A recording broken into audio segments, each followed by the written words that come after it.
한인은행들이 오는 9월 12일 추석을 앞두고 한국 등 해외 국가에 대한 무료 송금 서비스를 실시합니다. 한인은행들은 빠르면 오는 8월 29일부터 송금 수수료를 면제합니다. 해당 은행 고객에 한해 무료 송금이 가능하지만 일부 한인은행들은 비고객에게도 $1,000 한도 내에서 무료 송금 서비스를 제공합니다. 이번 무료 송금 서비스는 비즈니스가 아닌 개인 송금으로 제한되며 인터넷 송금도 수수료를 면제받을 수 있습니다. 미 법원은 25일 북한 핵실험과 관련된 정보를 유출해 간첩법 위반 혐의로 기소된 한국계 북핵 전문가 스티븐 김 사건과 관련해 공소를 기각해달라는 변호인 측 요청을 거부했습니다. 워싱턴 DC에 있는 미 연방지방법원의 콜린 코틀리 판사는 피고인 측 변호인인 애비 로웰 변호사로부터 스티븐 김의 공소를 기각해달라는 요청을 받았으나 이를 거부했다고 정치 전문 매체인 폴리티코가 26일 보도했습니다.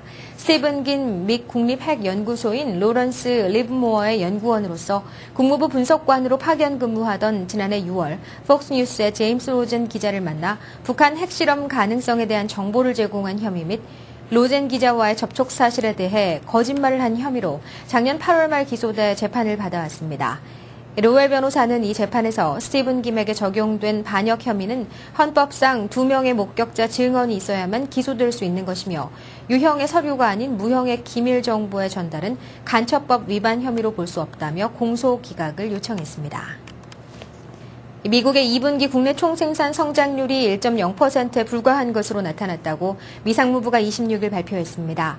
이는 당초 상무부가 지난달 말 추정했던 1.3%에 못 미치는 수준이며 이번 발표에 앞서 전문가들이 예상했던 1.1%에도 미달합니다. 이에 따라 시장에서는 미국 경제가 더블딥에 빠질 것이라는 우려가 확산되고 있습니다. 특히 1분기 성장률은 0.4%로 나타났습니다. 애초 미 상무부는 지난달에도 1분기 성장률을 1.9%에서 0.4%로 대폭 하향해 경기 둔화 양상을 반영한 바 있습니다. 전문가들은 수출의 부진과 경기 침체의 장기화로 미국의 성장률이 미 상무부의 당초 예상치를 하회했으며 이는 올 들어 상반기 6개월 동안 미 경기가 실질적으로는 0.7% 성장하는 데 그친 것으로 분석했습니다. 금값이 최근 널뛰기 장세를 거듭하면서 투자자들을 혼란케 하고 있습니다. 지난 24일 무려 $104나 폭락하면서 하루 낙폭으로는 3년여 만에 가장 크게 떨어졌던 금값이 25일에는 다시 소폭 상승세로 마감했습니다. 뉴욕 상업거래소에서 금값은 장중에 급락했으나 버냉키 의장이 3차 양적 완화 조치를 하지 않을 것이라는 전망이 힘을 얻으면서 회복해 강보합세로 마감했습니다. 12월 인도분이 전날보다 $5.90 오른 온스당 $1,763.20에 거래를 마감했습니다.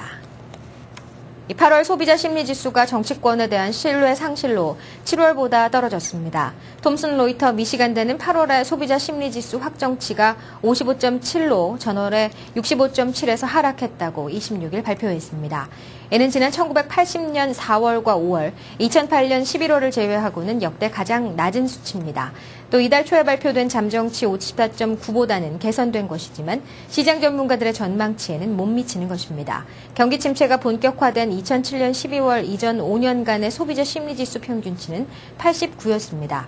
조사를 담당한 리처드 커팅 국장은 통화 재정 정책의 잠재적 충격에 대해 낙관했던 소비자들이 이제 정부 역할에 대해 절망하고 비관적인 쪽으로 바뀌었다고 말했습니다. 리비아 과도국가위원회가 카다피 친위 세력에 대한 소탕 작전을 벌이고 있지만 여전히 카다피 측의 반격이 이어져 잔존 세력이 과연 얼마나 버틸지 관심이 집중되고 있습니다. 카다피 군의 주축인 카미스 여단을 비롯해 용병들의 상당수는 트리폴리가 반군에 장악되는 과정에서 흩어졌지만 일부는 패주하면서 카다피의 고향인 시르테로 집결해 시르테를 둘러싼 지역이 반군과 카다피 군의 주 전선으로 떠올랐습니다. 26일 오전 현재 수도 트리폴리는 일부 저격수들이 남아있기는 하지만 도심은 물론 시내 전체가 사실상 반군에 장악된 상태입니다. 지난 23일 카다피 요새 바브 지지야가 함락된 뒤 24일 카다피군의 반격이 만만치 않았지만 25일에는 해안 쪽 고린시아 호텔 부근과 요새 남쪽 아부살림 교도소 부근, 도심 동쪽안 만수라 부근 등에서 일부 교전이 발생했습니다. 이 반군은 트리폴리에서 카다피가 은신했을 가능성이 큰 건물 등을 집중 수색하며 소탕 작전을 펴면서 검문소를 설치해 치안을 확보하는 데 주력하고 있습니다.